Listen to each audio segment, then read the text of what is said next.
on the map. You know, Kenya and athletics is synonymous. Yeah. If you're watching athletics at in any international platform without a Kenyan, I'm not so sure if you really gather, you know, a lot of views or anything of that sort. So yeah. I think this is a good move, and just as you've mentioned, we can actually see the, you know, Morans, or I can say our tradition, Kenyans dressed in the traditional attires, you know, just wanting to welcome the athletes. They will be arriving there at the Eldoret State Lodge, where the president will be fitting them. We do not yet know how much they will be given, yeah. you know, Vivian, but there's always that tussle. I don't know if you're aware that, you know, that has made some athletes decide to, you know, take up other nationalities because of this particular kind of reason. But let's not get into that right now. But I think this is a good move, and definitely we'll be bringing you more in this live coverage as we continue. Vivian, I don't know if you have anything else to add. Just to pick up on what you said, you know, the fact that, I mean, there was actually an article on one of the dailies just this week where they were talking about the fact that we are being you know, they talk of brain drain, but this time they were talking about the talent drain. The fact that we are having so many of our athletes going to run for other countries, and most times it's because of what they are getting out of it. You know, most times it's because they say that maybe in Kenya they're not really celebrated as much, and the celebration for them, or the celebration that they're talking about, is not just you come, you eat, and that's it. No, they're talking about what you're getting after that, you know, maybe money-wise. Or material-wise, you know, and this is something that has been talked about, especially during this time of the Olympics. We saw that come so many times, even after the Kenyan athlete who won for Bahrain. You know, I think that is where all that story matured from. But right now, we know that the president is expected to celebrate them. I don't know how he's going to do it, but of course, we're going to be keeping up to tabs with that. As you can already see, we have our team on ground, so we'll be knowing how the president is choosing to celebrate these athletes of ours who have been doing us really, really well. And by the way, on the fact that Eldoret is being upgraded into a city, just to let you know the meaning of the word Eldoret. You know, the name Eldoret came from the Maasai word Eldoret. I don't know if that's how it's pronounced, but that's how it's written, Eldoret. So it came from that Maasai word Eldoret, which means stony river. And that was in reference of the bed of river Sosiani. So that is where that name Eldoret came from. I don't know if it's a coincidence that we're having Morans there, you know. I don't know if it's really a coincidence or it's from where the name actually came from or originated from. But it's a good thing. It's a good thing that this is what is happening right now. You know, we get to celebrate our athletes, as well as get to celebrate the city of champions and it being upgraded into a city. You know, as you can see right there, that's just an aerial view of Eldoret, the city now. Okay, it's not yet been turned into a city, but it will in a couple of minutes' time. But as you can see, it's a beautiful place. It's a green place. It's so beautiful, and it's given us so much to be proud of as a country. I mean, we cannot deny the fact that most of the athletes who get to win us so many medals and get to fly our flag high come from Eldoret City. Most of them, that is where they call home. In fact, most of them, that is where they get to train. The likes of Kipchoge, you know, that is where they get to train. And as you can see, it's such a beautiful terrain. It's such a nice place, beautiful to look at. And yes, it's no longer going to be a town. It is being turned into a city. And as you can see there, I think those are tents, and that is where the celebration will be taking place in a couple of minutes. And it's actually started, but now it's going to commemorate officially when the president gets on ground and gets to also make his speech, so that we get to know what our artists are going to be befitted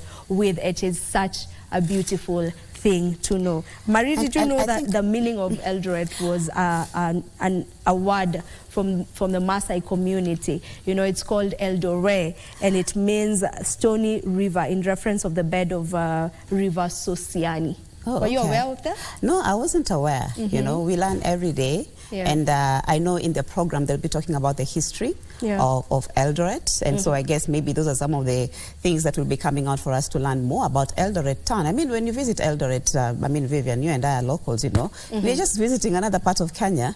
But on the global, you know, scene, Eldoret, you know, E10 for that matter, where they train, is one area that, you know, actually, can I say, is respected when it comes to athletics and all that. So I didn't know that the meaning of Eldoret actually comes from the Maasai word. And just speaking about our athletes, they've done us proud. And the ones being featured today are not the only ones, Vivian, who took part in the Olympics. We did have, you know, our Kenyans taking part in the volleyball, there was rugby, you know, there was judo, there was fencing and all that. And so I think there is, there's a push, if I may call it, to increase, can I say, more fields where Kenyans can, you know, participate so that, you know, we can have more medals. Because if you compare the events that we participate in compared to, say, European countries, and that is why they bagged very many medals, by the way. Because apart from, say, athletics, and then, say, rugby, volleyball, judo, fencing, and even javelin, our own, you know, Yego, participating there. We don't really have any other. There was breakdance, I think, for the first time in the Olympics. We didn't have a Kenyan team for that, but I don't think did we have a Kenyan team there? No, we didn't have a breakdancing Kenyan team this time. So people are becoming more innovative. But other than us talking about the Olympics and the people being featured, I personally feel like sports is an area that, if it's harnessed very well, can actually give opportunity to very many young people. That's true. You know, we have the youth teams, I think, right from school, who are being, you know, absorbed in and all that. And I feel like if this is an area that the government, if they were to really focus on very well, they would be able to, in my opinion, deal with the issue of unemployment to some extent, because then you will be having very many young people, you know, taking part there. Vivian, you can see the athletes. Yes? Those are our athletes right there, you know, officially getting into the celebration. They seem like they're really ready for it, you know, looking really good in that red. Let's just listen in. Yeah, so they are there at the Eldoret State Lodge. They've arrived. Remember, they had left Nairobi from the Embakasi garrison, you know, and jetted in there. And so there, you can see the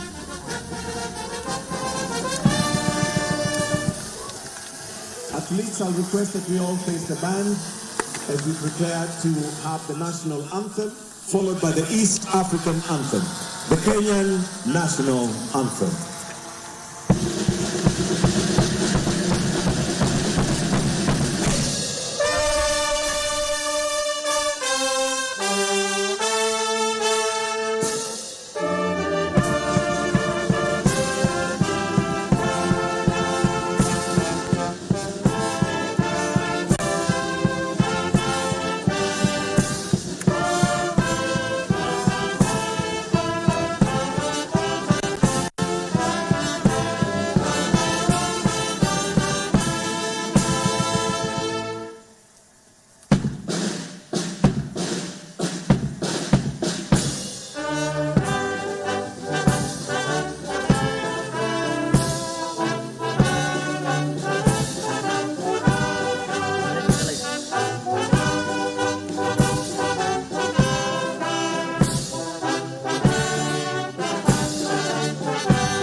We now will have the athletes proceed to be welcomed by His Excellency as the Captain Faithy Kipyegon introduces each one of them.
requested to join Team Kenya for a photograph.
The next photo is without the officials, just the team, without the officials kindly, just the team.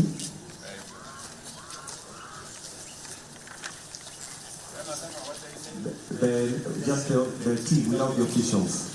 That's the photo. Then the last photo will be with the medalists only. So we kindly request that the rest of the team will proceed to your left to exit. We leave the medalists with His Excellency. Thank you. We may kindly usher the rest of the team to the breakfast session.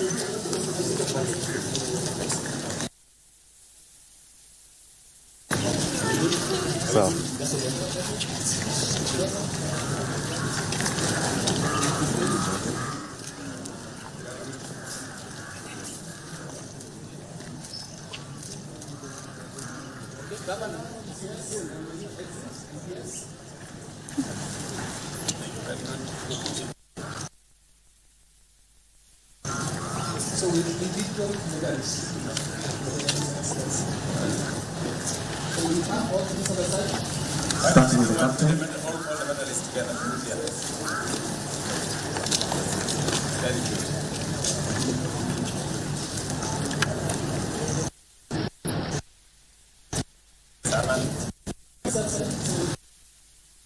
This one. Good. Huh? Good.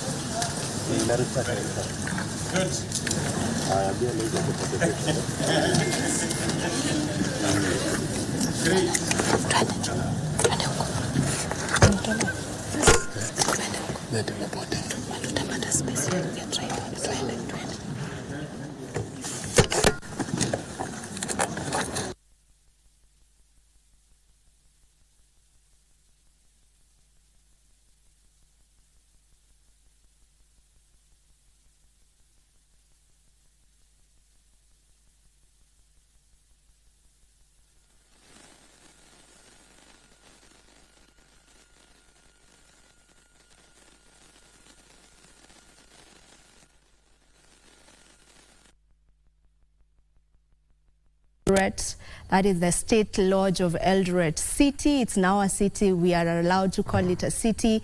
As you can see, the president is having photo sessions with the athletes, you know, with their medals on. We've seen them arriving there, led by the captain of the team, that is Faith Kipyegon, and they've just gotten in there. The president was there. As you can see, he's still there received them. We had the Deputy President who's also there. We have the Speaker of the National Assembly, Moses Wetangula, who's also there.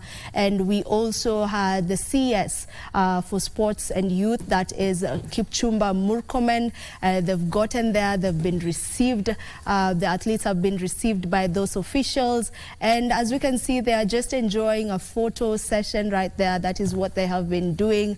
And they are making their way to somewhere where we don't really know where exactly, but as you can see, they are there with the president as well. They have received a befitting reception, you know, a reception for stars, because that is who they are. That is what they are for the country. They are stars of this nation. They got to bag several medals, that is 12 medals from the Paris Olympics, which has just been concluded. And I mean, they emerged number one in Africa when it comes to the tallying of medals, and it is no mean to be celebrated, you know, gaining a medal, with whatever kind of medal, just from such a competition, because this is a competition that has the best of the best from all over the world, and for them to be able to garner that amount of medals is a good thing, and it is something to be celebrated. Marie?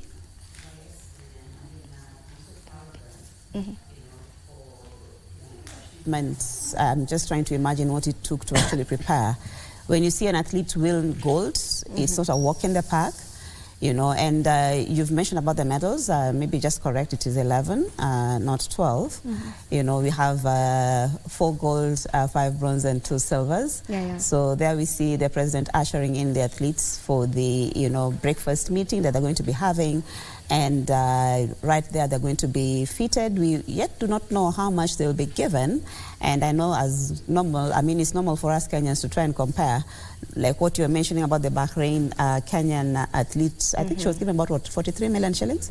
So we do not want to go comparing, yes. But yes, there you can see the president, the deputy president, you know, led also by the CS for Sports, that is Kipchumba Murkomen, just ushering the athletes to the arena where, you know, they're going to be having that breakfast meeting, and definitely we're getting to know exactly these awards. So we just ask you to stay tuned and continue to be with us in this live coverage. So Vivian, there are very many that is Jackson too. Yeah, so there's a lot to, can I say, take in, even as this event, you know, unfolds. And you've also mentioned the fact that now Eldoret is being elevated to a city. I think it was about time, because we have international athletes who come to actually train there. And this, I think, also opens the place, or Eldoret for that matter, for more investments. I would guess so, being elevated to you know, a status, a city status. So we welcome you this morning in this special ceremony. Be with us, Lord, until we finish. When we come to the hand, Lord, we will not forget to say thank you. For in Jesus' name we pray. Amen. Then the Father, Son, and the Holy Spirit. Amen. Let us kindly take our seats. Your Excellency, the President and Commander-in-Chief of the Defense Forces, Dr. William Samoei Ruto, Your Excellency, the Deputy President, Your Excellency, the Speaker of the National Assembly, the Captain, Team Kenya, Faith Kipyegon, and the whole team. Can we put our hands together and give a warm welcome to Team Kenya for making us proud and flying high the Kenyan flag. Most welcome. Your Excellency, sir, at this point, allow me to invite the National Olympics Committee Chair, Mr. Paul Tergat, to give a few remarks before we proceed with the rest of the program. Chair, tupige makofi akija, Mr. Paul Tergat.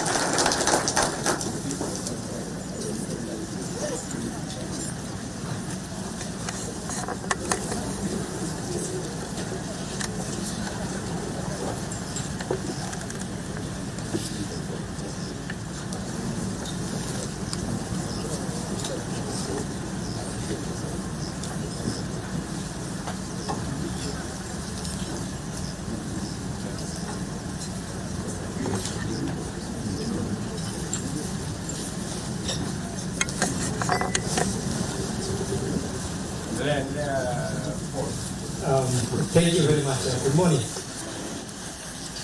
Your Excellency, sir, all protocols observed, ladies and gentlemen, we are very happy to be here and hosted by His Excellency this morning. With honor of our great legends and champions that we just come back from Paris. Your Excellency, it is with a tremendous joy when we meet to come back home as team care, having accomplished the assignment and responsibility handed over to us by the citizens of Kenya. I'm happy to report that our number one mission goal was to go and represent our country and raise the profile at the global stage using the platform of the Olympic Games. That responsibility is not that easy as many could have imagined or believe. It takes the sweat, sacrifice, dedication, and devotion of these great athletes and their endurance for many days, months, even years to accomplish what you are able to see out there in Paris. But it is such a responsibility that we take with great honor and pride, donning our national colors for our motherland at the parade of nations.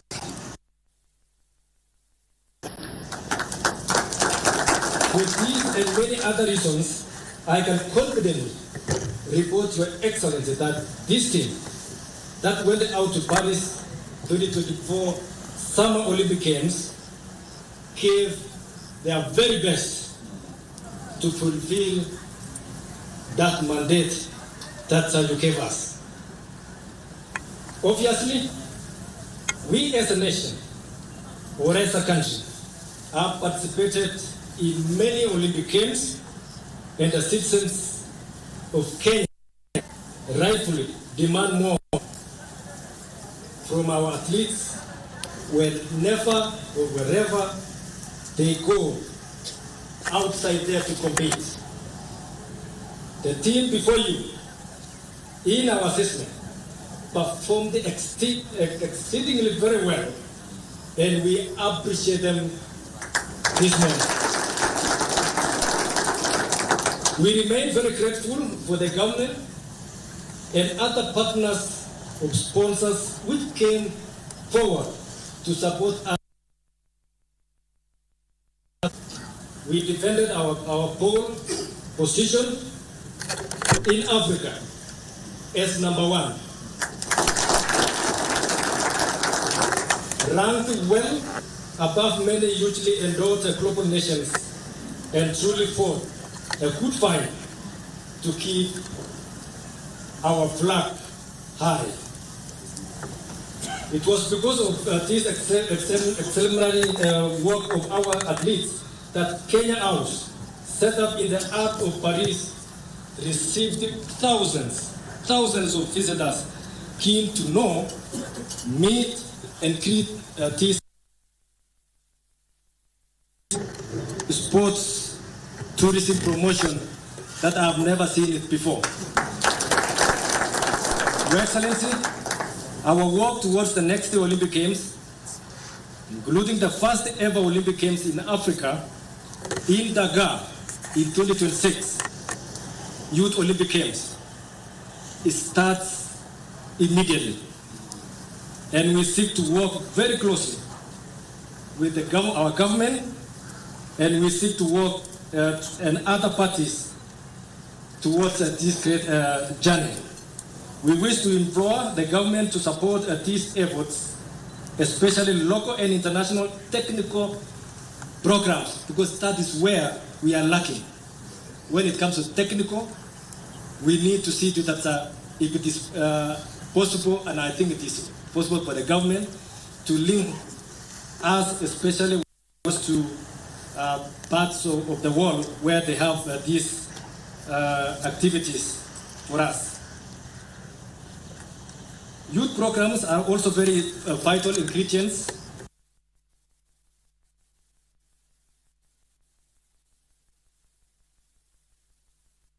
We shift gears towards the Dakar 2026 Youth Olympic Games.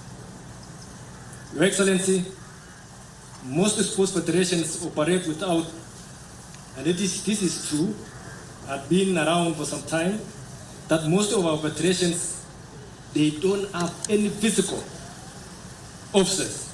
And it could go a long way if they could be given office space at our national stadiums, which we have, especially at Nyayo and Kasarani, so that they can facilitate them to ease the accessibility and promote better services and governance at the same time. We have no doubt of this enhanced collaboration and partnership opportunities with and from other governments. Thank you once again, Your Excellency, for inviting and hosting us in this promptly well-prepared reception for all of us, and in honor of the assignment that you gave us. Your Excellency, thank you very much. I think this team, they deserve this. Thank you very much, and may God bless you.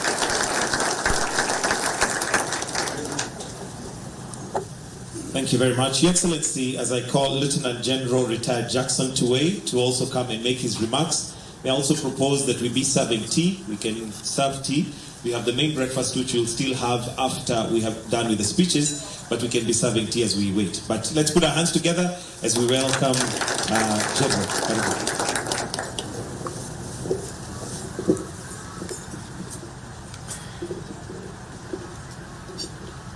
Thank you very much. Your Excellency, the President of the Republic of Kenya, the Deputy President, all the protocols observed. Your Excellency, the President of NOC, Paul Tegard, has said all that we wanted to say here. Mine is just on the athletics, because that is what we did there. And I want to introduce to you the athletes who went to Paris, and particularly the ones who came back with the medals. They did very well, and those who did well also. We had 44 athletes from athletics and 16 officials. Those are the ones who took part in the athletics during the Olympics in Paris from the beginning. And I know that the Kenyans were very eager to know from the beginning what was in place and what was going to happen. And unfortunately, in the program of athletics, you don't run the first day and you get a medal. There is a process. There's a process that you go through from heats to qualification rounds until you get to the final. Sometimes one event takes a whole week before you get a medal out there. And you keep running. And you keep running every now and then. So you must qualify to the next round before you get to the finals. So that is the process of competition of athletics in any competition anywhere. And therefore, that happened, and I know the Kenyans were very eager to see in the first week what was coming up. And that is the process. It's unfortunate you cannot get it immediately as you get there, but you have to wait. After the championships, Your Excellency, we came back with 11 medals. That is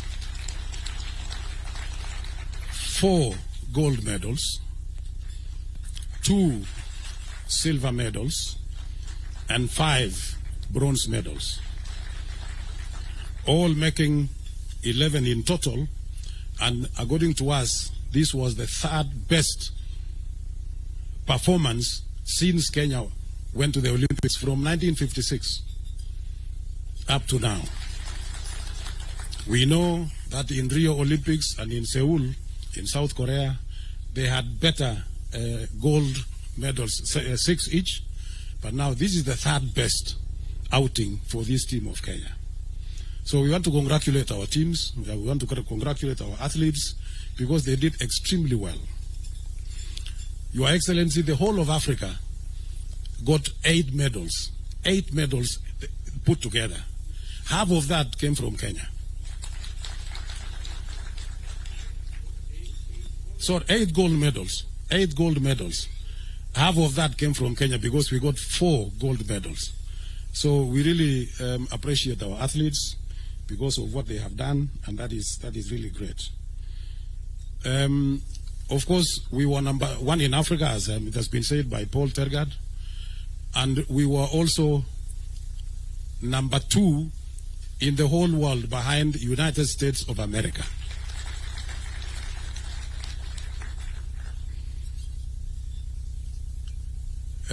The athletes who brought or who came back with that achievement, allow me, Your Excellency, to introduce each one of them.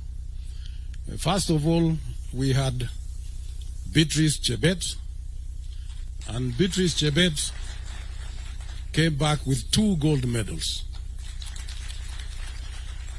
Your Excellency, if I may introduce Chebet slightly more than that, the first time Beatrice Chebet took part in athletics championships was in 2019 in Aarhus in Denmark during the World Cross Country, where she won.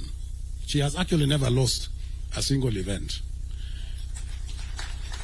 Last year, during the World Cross Country Championships in Bathurst in Australia, she also won in the cross country. This year, Your Excellency, again in the World Cross Country in Serbia, Belgrade in Serbia, she won in the world. And now she has repeated for the first time. We have had one female athlete who has brought in 2 gold medals in any Olympics. That she is the one who has brought this. So we are very happy, we are very grateful. She is a young athlete. She is only 24. And she has done extremely well. Again, we saw yesterday the Inspector General of Police promoted her to the rank of corporal. So congratulations, Beatrice, and thank you so much. Next, Your Excellency, is Faith Kipyegon. Again, came back with two medals, 1 gold and 1 silver. In those events. So these are great athletes who have represented this country, and they have been very, very patriotic in their own way of doing things. We know Faith at one stage was a little bit disappointed because of what happened, and I'm sure you must have seen, but we had to make sure that everything else went on well. So congratulations. The other gold medal is Emmanuel Wanyonyi. Your Excellency, Emmanuel Wanyonyi has just graduated to the senior level. He was in the youth category until three months ago. So now he has graduated. He is now in the senior category, and he is the first time that he has won in the Olympics 800 meters gold medalist. Congratulations. Then we had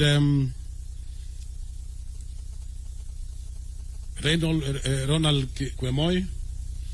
Ronald Kwemoy, Your Excellency, was running 5,000 meters. He came back with a medal, a silver medal. Then we had Mary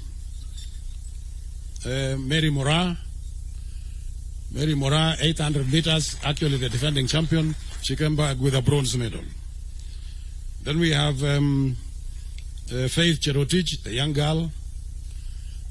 That was actually our youngest, the youngest girl in the team among the 44 members of athletics, and she was running steeplechases, 3,000 meter steeplechases, came back with a bronze medal.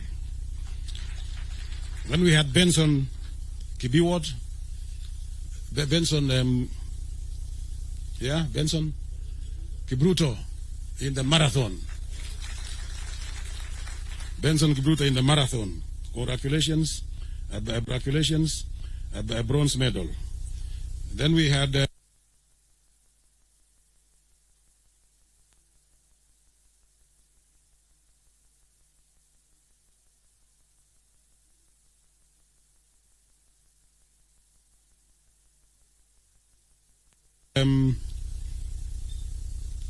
Abraham Kibiwot, 3,000 meter steeplechase.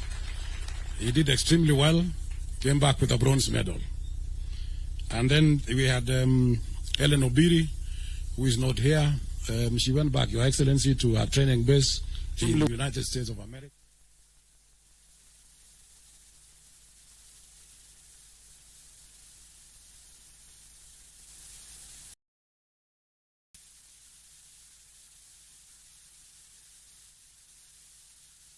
Out of all that, we were number 6.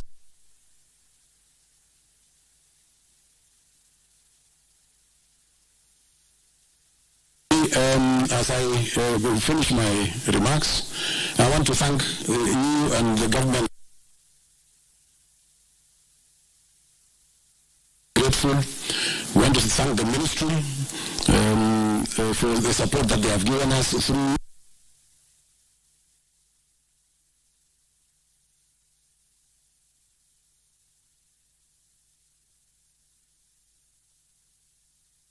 that we need to nurture. So just like Wanyoni and Beatrice and even Faye, by the way, they all came from the youth. All the three of them came from the youth program, and it's going on very well. Every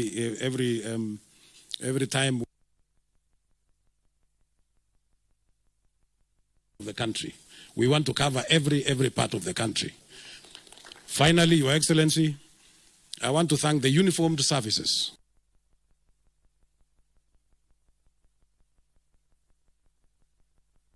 And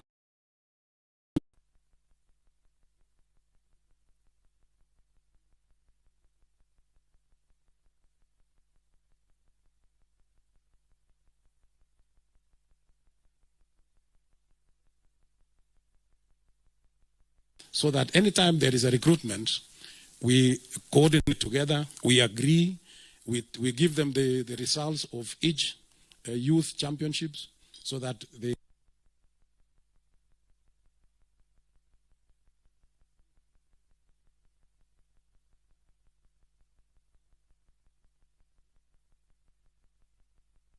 we have invited new so that we can then our level.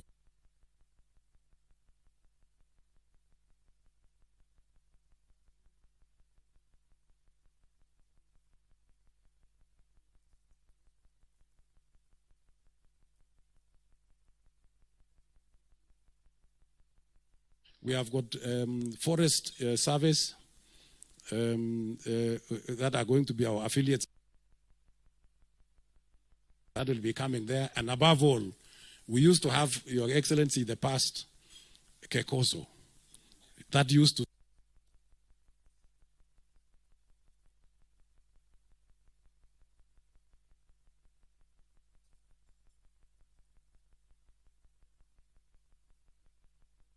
from every part of the corner of this country to make sure that we get everybody to come and compete in athletics and we get. So from the youth,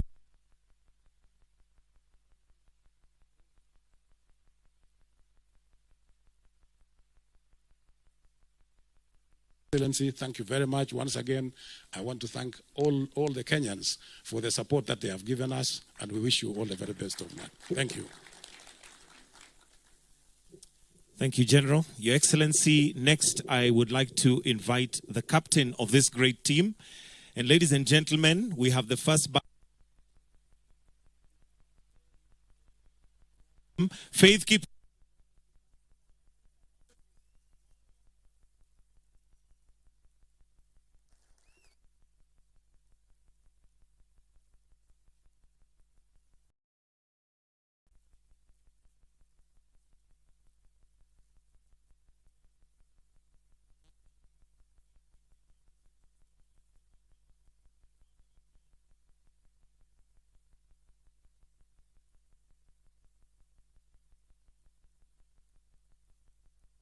here, Mutanisamia, because of protocols. I only know how to run, but I don't know how to follow the protocols.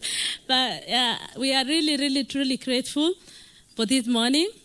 Tumefurahi sana kukaribishwa nyumbani. As a team captain, naesema we give it all. We give it all.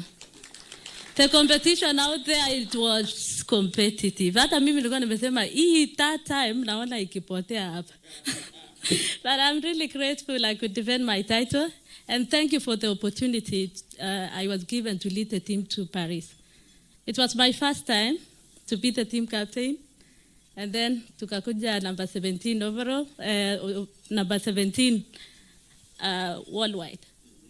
So I'm so grateful. So Your Excellency, we are so grateful with the support from the government, from the ministry, NOC, Athletics Kenya, our fans from all over the world, from America, Paris, tulipata ugali. Thank you so much. At least tulipata hiyo managu ili to strengthen kabisa. Thank you, Paris, for the good host wali to host huko.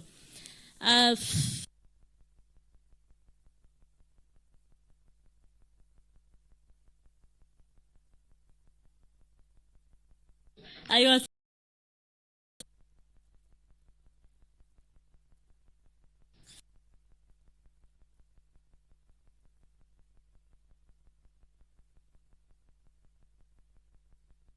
kwenda vile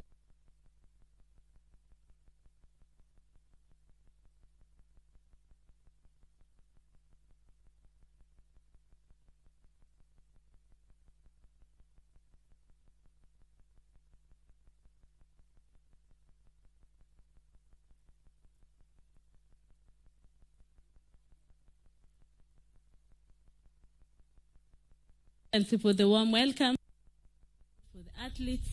Na tukangangana. So I don't have much to say, but thank you so much for the support.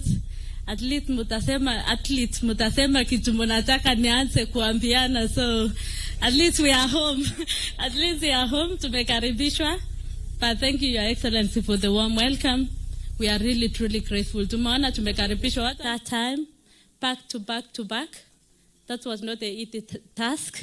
Najua nimemotivate Faith hapo. Bado ni mdogo, she was our last one of the team. So, yeah, thank you so much. Asanteni sana. Thank you for coming, and may God bless you all. Thank you.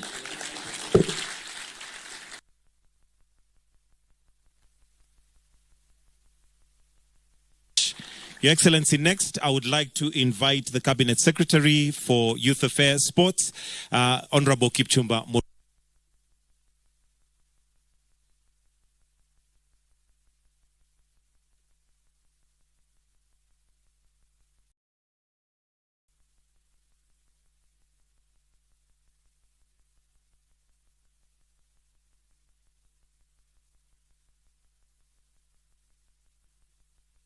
Particularly the athletes who are here, led by the captain Faith Kipyegon, and the legends who are here, led by the senior Kipchoge. With the other one is also a legend. So maybe to be a legend, you have to be a Kipchoge. And all the protocols observed. Good morning. Good morning again. Your Excellency, we are very excited to be here. And to be here to celebrate our athletes who have done exploits in the world.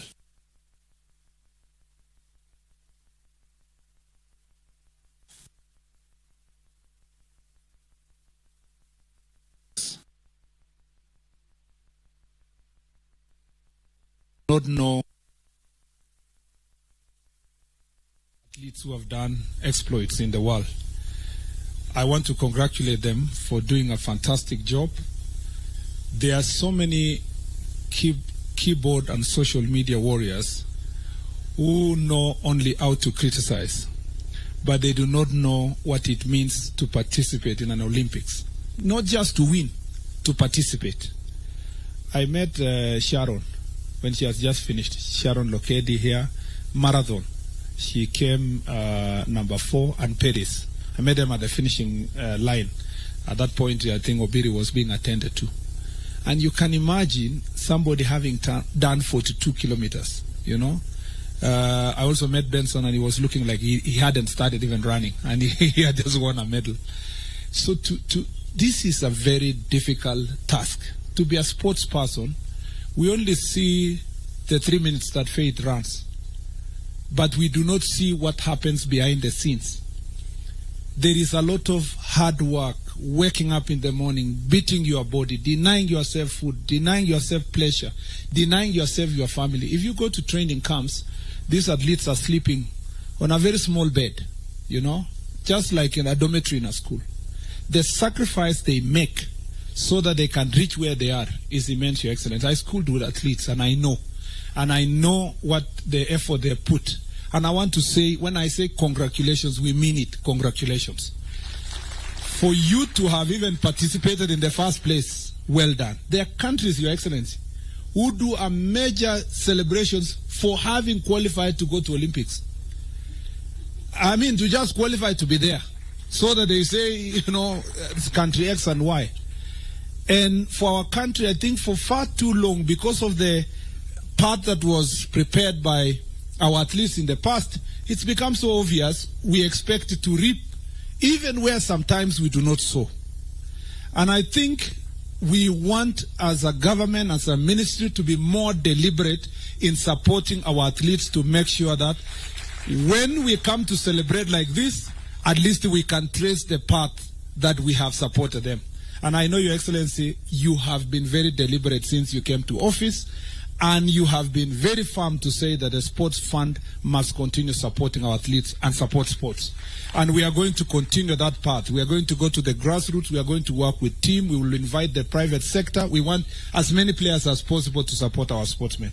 Your Excellency, the airtime we got for our anthem to be sung 4 times, you cannot buy that with any money in this country in terms of an advert. When I was in the streets of Paris with my PS, we tried to joke the last five kilometers to the end of the marathon. And I don't want to say what happened to the PS, but Your Excellency, when I was there, when people see the Kenyan jersey, the uniform with the Kenyan flag, immediately stop you and ask you, where can I buy it? In fact, there was a shortage of this uniform in Paris. And I think if I was a private investor in Kenya, I would put my money on athletes. I would put my money even for them to wear a cap with a glad. So if you go to world leaders and world record holders, so this is an opportunity for our country. This is it's an opportunity for us to grow brand Kenya. I know many people will come to Kenya based on these athletes as tourists, and I think we have a great potential to make sure that athletics and sports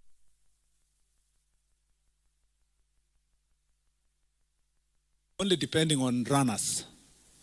Other countries, why they are reaping so much gold, they have many other things.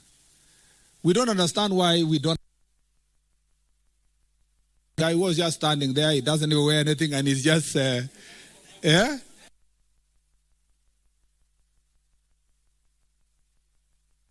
Where the problem is, Your Excellency, it's in the leadership of the federations. Most of the federations are not organized.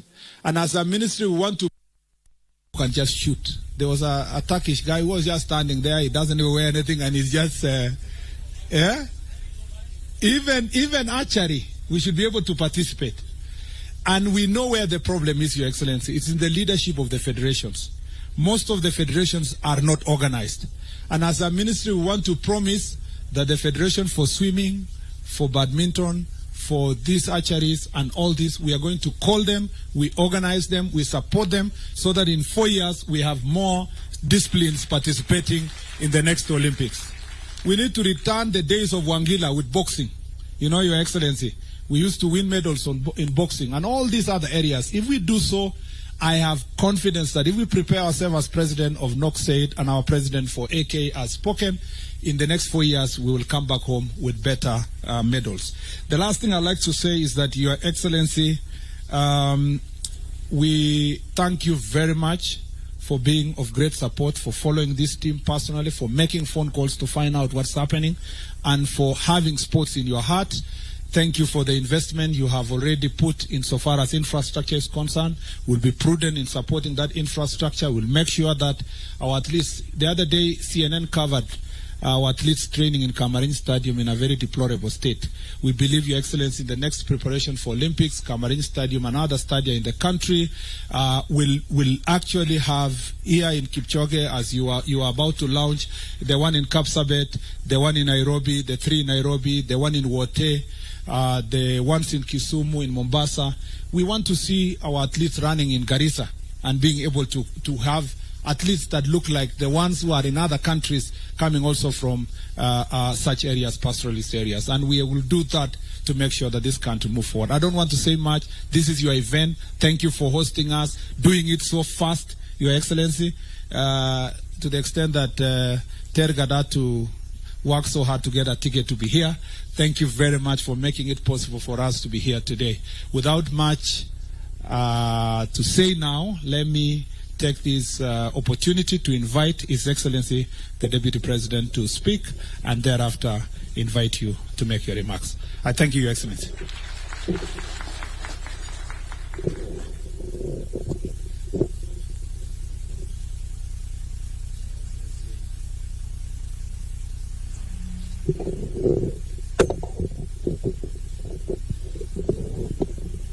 Your Excellency, our President, Dr. William Ruto, Your Excellency, the First Lady, Mama Rachel Ruto, the Speaker of the National Assembly, the Right Honorable Moses Wetangula, the CS, in charge of sports, our great heroes and heroines, the Olympians, good morning. Your Excellency, what a beautiful day, what a moment that we are here today. Your Excellency,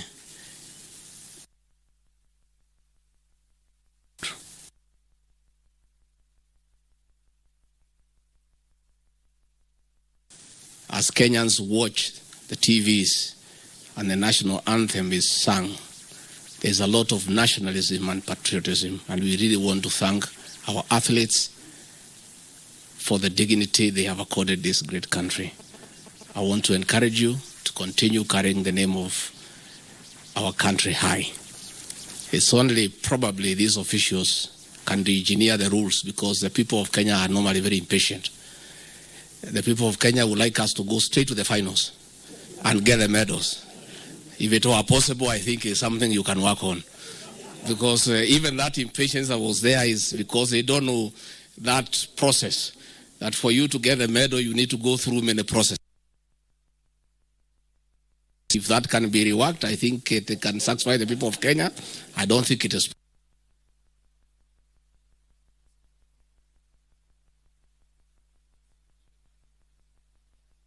It was a sport. We would win all the medals. As we were waiting for the medals, all manner of critics hammering us, we are not doing well, until the medals started coming. But I don't think the Kenyans. So we just have to bear with them.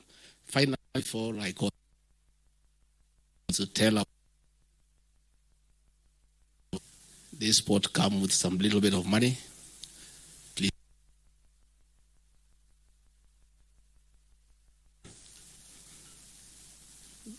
I did not know that this running come with some bit of money. If I had known when I was young, I would have been a gold medalist. I did not know iko pesa hapo, lakini sasa tumejua. So we are talking to our grandchildren to start getting interested in running because it comes with a bit of money. Please invest and invest well so that the name that you carry is dignified throughout your life. It will be very sad that after you are gold medalists, you have been to the Olympics, later on in life you are struggling and people are asking what happened. That is a man, the woman we knew who was a champion in the whole world who is struggling like the rest of us here. So please invest and invest well. So let me take this opportunity now to ask all of you to be upstanding. And as a president,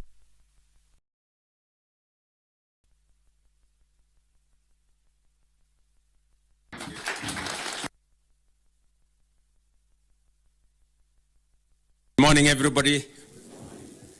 Team Kenya hoye.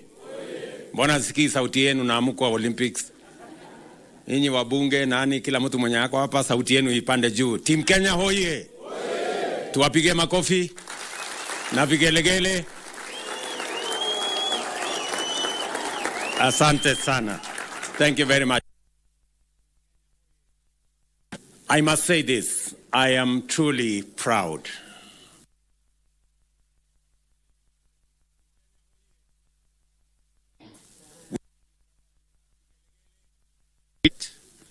The City of Champions, as we call it, united heroes and heroines of the Paris 2024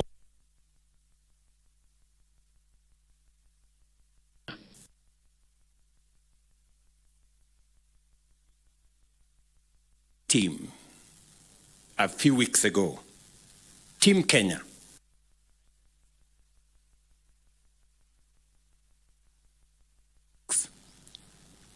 Did you both our best and the world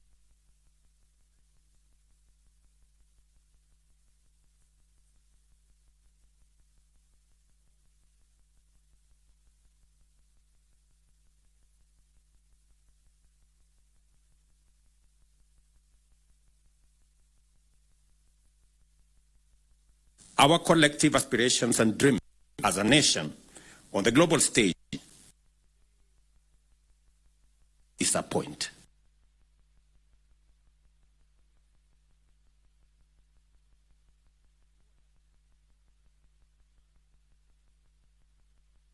And the unshakable will to succeed. We are at the top of our continent and can match the best anywhere in the world. We became position number 17 out of close to 200 countries participating. And as if that's not enough, we became country number 2 in the whole world. As has been said here, there are countries who celebrate Olympics.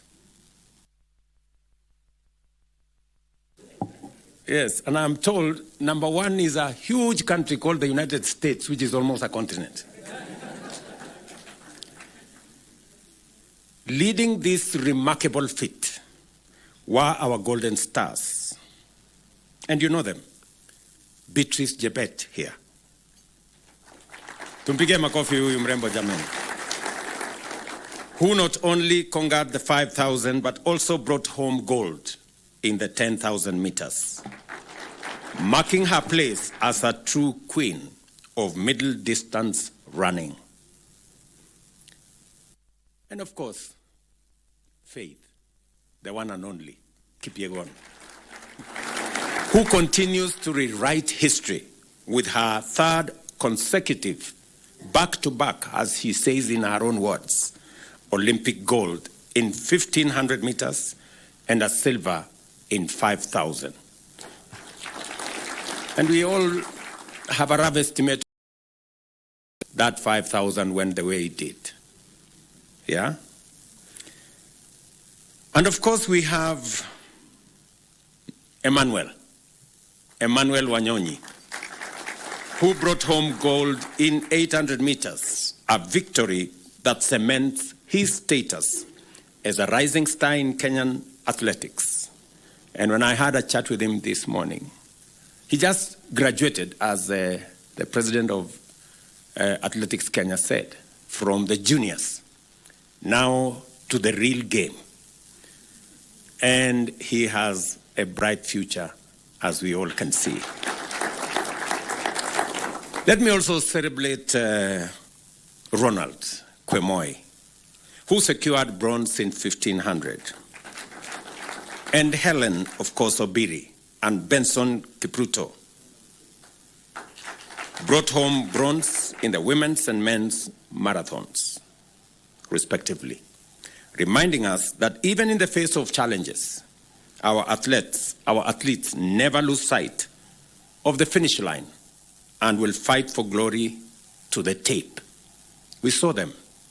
And sometimes we never understand the sacrifices that are made, the commitment that is put in place, and the determination over many hours, many days, weeks, months, and years for one to do that final minute dash and win. Congratulations to you all.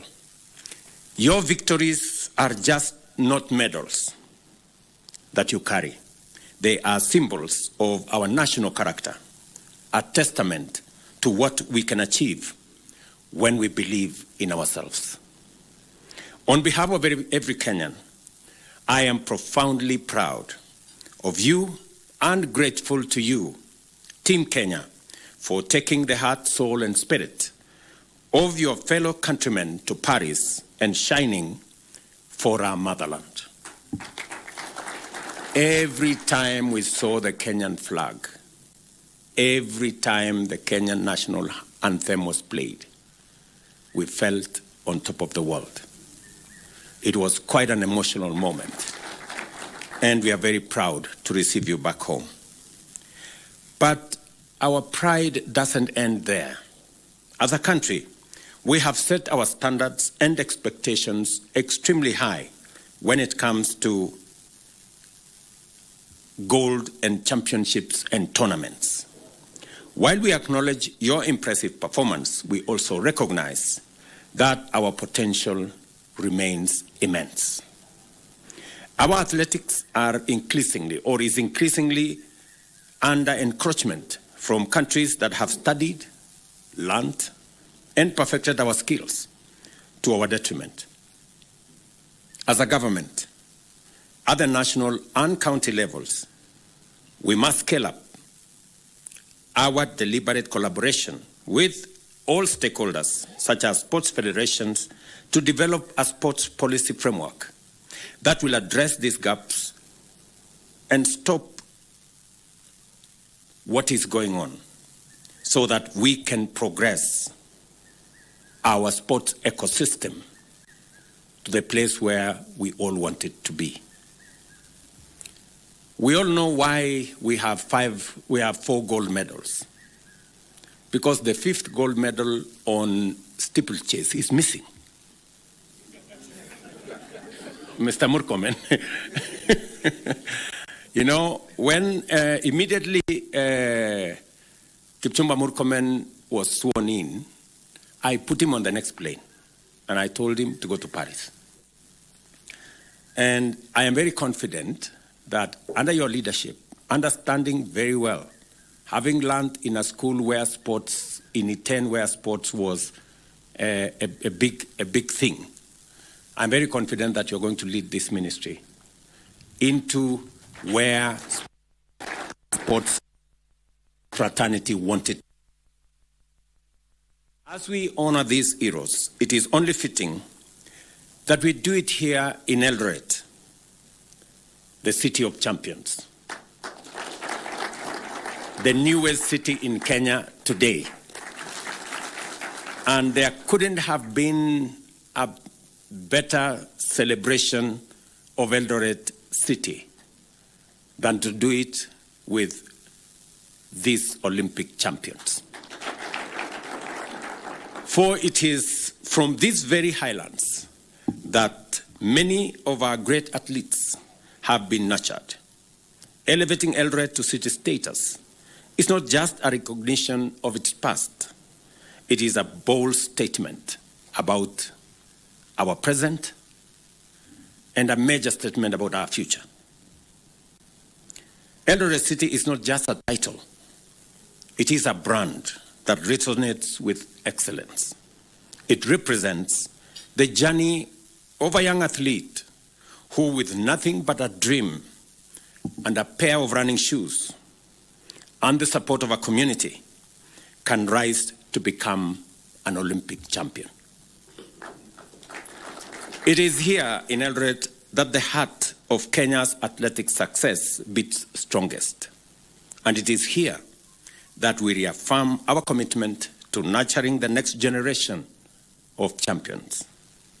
As we celebrate both our Olympic champions and the birth of the City of Champions, let us remember that we are all part of this incredible journey. Together, we will continue to soar to new heights, for Kenya is and always will be the land of champions. This morning is a great morning, ladies and gentlemen, as I receive Beatrice, Faith, Emmanuel, Kwemoy, Obiri, and all the good people. These people are great Kenyans. It is not always that on a global stage, a country is celebrated. It reminds us as a country what we can achieve together. I want to persuade us as Kenyans to celebrate our successes. We are a great nation. I know we set standards, very high standards for ourselves, but I also want to dare say that even as we set standards very high for ourselves, let us remember to celebrate our achievements. Let us remember to celebrate our success. It is not always that you become number one in Africa. It is not always that you become number two globally in athletics. It is a major feat. Even as we criticize ourselves, we must remember to celebrate our success so that we don't judge ourselves too harshly and sometimes bring down the spirits of the men and women who do their best, go out of their way, make sacrifices to make our country great. In our midst, we have great men and women. We have Kipchoge Keino here, a legend. Huyu mzee tumpigie makofi jameni. Can we celebrate Kipchoge Keino? Wapi nduru ya huyu mzee jameni, Kipchoge Keino. You know? We have always known Kipchoge Keino. In fact, many people think he is in the league of Vasco da Gama. Because he's part of our history. He's part of what we learned as we grew up. The fact that he's still here in our midst is a great testament of what sports can do to a person. Congratulations, Mzee. And we will continue to celebrate you. We have great sportsmen. Just seated next to him is a great medalist, gold medalist. Yeah? Ezekiel Kemboi. Tumpigie makofi Ezekiel. You know? At one point he was called Babayao of sports. Yeah? And of course we have the great man who is now the president of our NOC. You know? Paul Tergat. Pigeni makofi. And we have many. And what do I say? You know, about the man who tells us, no man is unlimited. Eliud Kipchoge. Yeah? Eliud is a great legend, you know, and I know how people were disappointed. You know, many people, you know, made all manner of comments. How can Eliud not finish? You know? But Eliud, we celebrate you. You have held our flag high. You are a great Kenyan. You are a great legend. And many of the other athletes, please, people, let us celebrate these men and women. Let us criticize them less. They do a lot. They go out of their way. They make sacrifices to make our flag be flown in capitals around the world. Right? Tafadhali, you know, I know we set for ourselves very high standards, but we must be careful to know that when we are successful, we must remind ourselves to thank God and to celebrate and to appreciate. So I am very happy this morning, really, that these great men and women have brought success to us. They have brought glory to our country. We are celebrating here, and we should never, ever take for granted. You saw the kind of celebration in Botswana for one gold medal. One. We have 4. Huh? You know? And if you read some places, people are criticizing, oh, you know, our team did not do very well. I don't know what. I don't know what they would do if there are many countries who went with large teams to Olympics. They never got a single medal. You know? Out of the 8 gold medals in the Olympics that came to Africa, 4 came to Kenya. Situpigie makofi hawa wangwana jameni. Tuwapigie makofi. This is a wonderful, wonderful moment for us. And that is the reason why continuously, it is the reason why we established the sports fund. It is the reason why I gave firm instructions in 2022 that the sports fund will be used for nothing else other than sports. There was an attempt to spread that money to other areas, to do many other things, to do many other interventions. I have given firm instructions to Waziri, you will get it in your office, that sports fund is for our sportsmen and women, to promote sports infrastructure, to promote our sports support for our sportsmen and women, to make sure that we recognize them, we keep them well, we treat them well, and we make sure that they succeed, because they are our greatest ambassadors for our nation. As I said, many people will visit Kenya because of what they see in our sportsmen and women. Many people will come to Kenya because of the brand of our country that we have elevated. And we must continue to elevate brand Kenya in every way that is possible. I wish every Kenyan can make a contribution as small as it is or as big as they can to make Kenya that brand that the world wants to look up to. And we cannot brand Kenya by doing negative things. We can only brand Kenya by doing the things that the world can celebrate about us. And I am very proud this morning, almost emotional, that these sportsmen and women are making our country great. Look at Beatrice. You know, with her small body. You know. And she has made the whole world to stop and play the Kenyan flag. Can we celebrate this girl? Really? This girl, Faith, has done it countless times. You know, it is not always that a person, in fact, you will give me the statistics, General Tuwe. whether there is another human being who has done won gold consecutively in 3 Olympics. It is very rare. You know?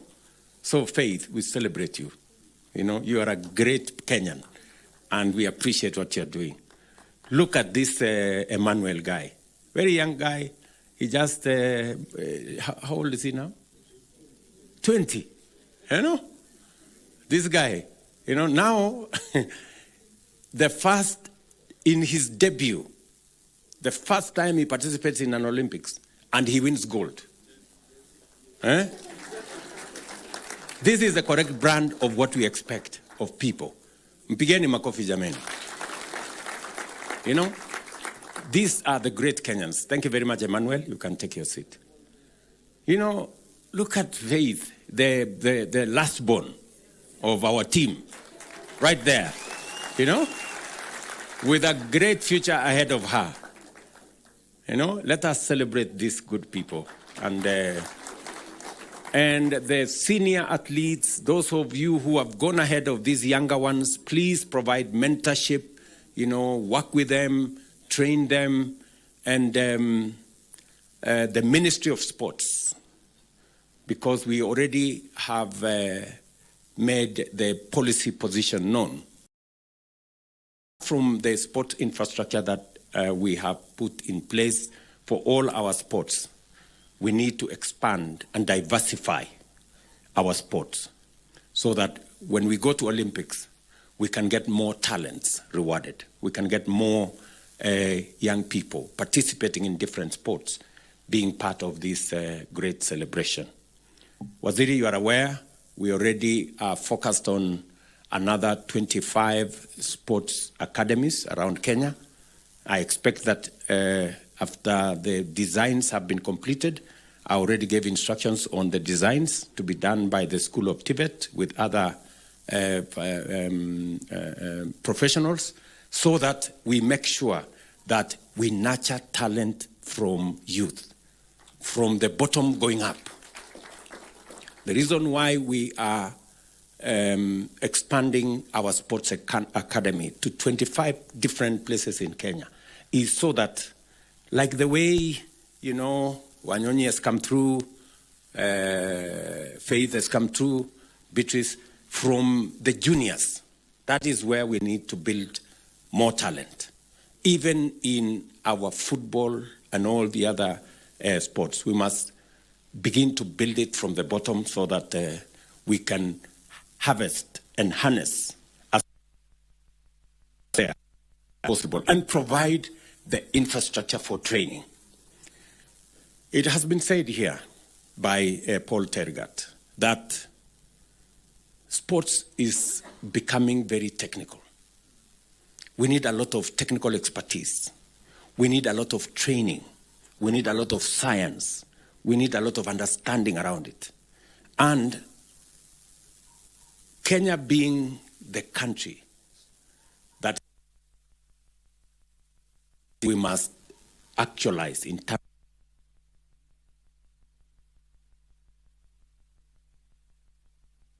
and be nurtured, you know? You remember this good man who used YouTube?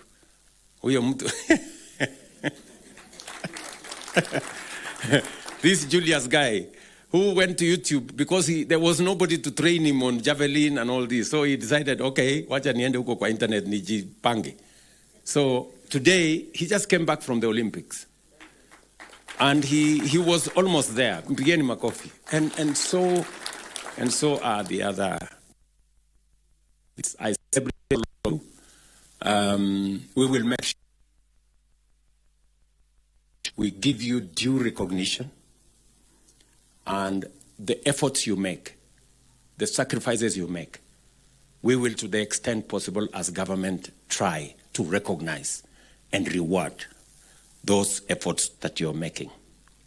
I have given very clear instructions to the ministry on the kind of reward system, you know, Waziri, on how, so that, you know, more young people can understand that there is something in sports, and the sports can be a career. And let me also say this, that we have a whole commercial business around these sports. You know, our business people are sleeping on the job. They are sleeping in business. You know, how can people be looking for Kenyan sports when there is nobody to sell? You know, what are you doing? Here in Kenya, kelele tu, tunapigiana kelele hapa. Watu wangekuwa huko Paris wakiuza vitu huko. So I want to encourage more business people, more enterprises, more companies to commercialize our sports, put in the money for us to have that brand, Kenyan, and a brand that will earn more money for our sportsmen and women. I am looking forward to expanding the sports infrastructure. And I want to encourage not just government, but even the private sector. I know, for example, that around this region, there are facilities funded by different people. Those facilities should be taken to the next level so that we can have more young people access training, you know, sports gear, facilities, assistance, mentorship, as we deal with the menace of doping. We must deal with it firmly, decisively, so that it doesn't undermine our great talent as a country. I have spoken more than I should. But it's because I am truly proud of this team. And thank you very much for doing this for Kenya. Thank you very much for coming this morning so that we can together inaugurate Eldoret City, the city of champions, together with you. There couldn't have been a better feat than you participating in this great celebration. So, asanteni sana. I wish you well. I don't know, you're going to have breakfast. I know we are running short of time because the other event, we are already behind schedule. Lakini muta kidogo. I am told you eat very little. Ama you eat little wakati muna practice. Mukitoka huko munafanya compensation. So karibuni sana for a quick breakfast so that we can go and do the City of Champions celebration. God bless you. I wish you well. Your Excellency, sir, before you depart kindly, we had the cash presentation awards. Okay. Let me introduce First Lady, Madam Rachel Ruto. She's here with me. And just the same way we have a last born there, I also have my last born there, Mia. Thank you very much. All right. So the cash presentation awards will start, Your Excellency, with the gold medals with Beatrice Chebet. Tumpigie makofi tafadhali, who won a gold, and she's the third woman in history to win both events. That's the 5,000 and 10,000 meters at the same Olympic Games. Let's give a hearty clap. The next gold would like to celebrate is that of Emmanuel Wanyonyi.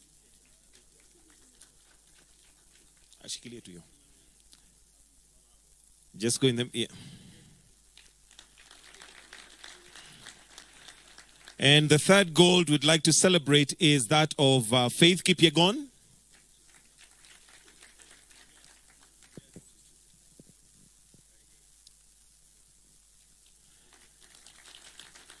And a fourth gold again by Beatrice Chebet.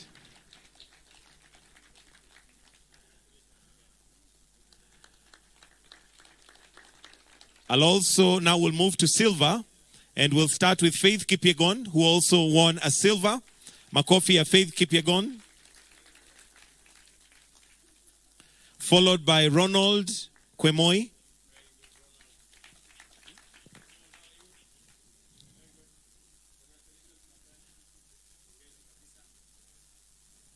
Then we'll now celebrate the bronze medals. starting with Mary Mora. Makofi ya Mary Mora. Abraham Kibiwot.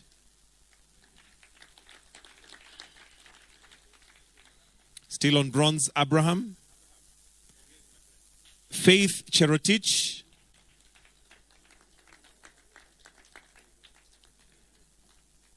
Then Benson Kipruto.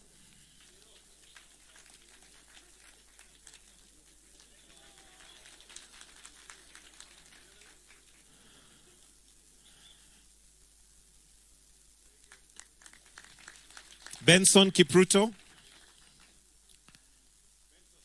And last by no means least, Helen Obiri. In absentia. Helen is in absentia. All right, thank you. Your Excellency, that brings us to the end of this session. Thank you, Your Excellency.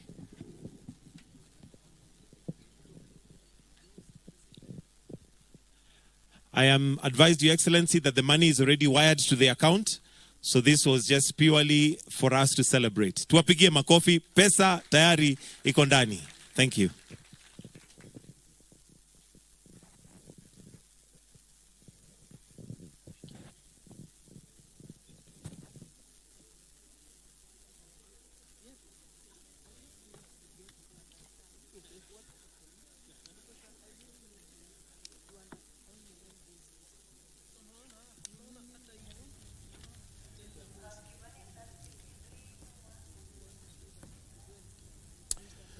Honoring our champions there, from Faith Kipyegon to Helen Obiri, who have just returned from the just concluded Paris Olympics for 2024, and the president has just rewarded them and committed to enhance the quality and the facilities that our athletes are using to train for future event. And if you can allow me to take you through what they've been rewarded with.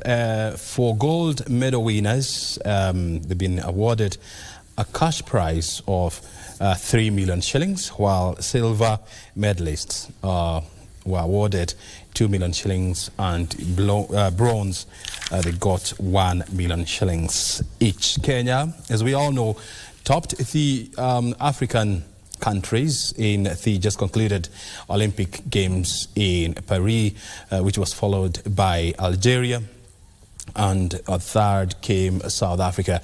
And Kenya has always topped the African chart in all these games, and they deserve a pat on the back. A reception that was awarded or granted to Botswana gold medalist Leslie Tebogo, where it was declared a holiday, the following day.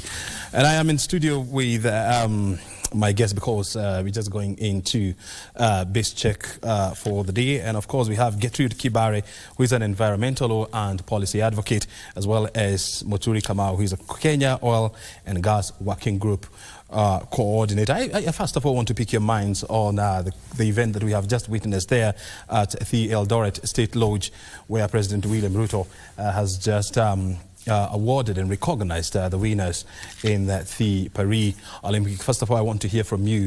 Have we given our champions, the best they deserve? Yeah, thank you very much, O'Brien.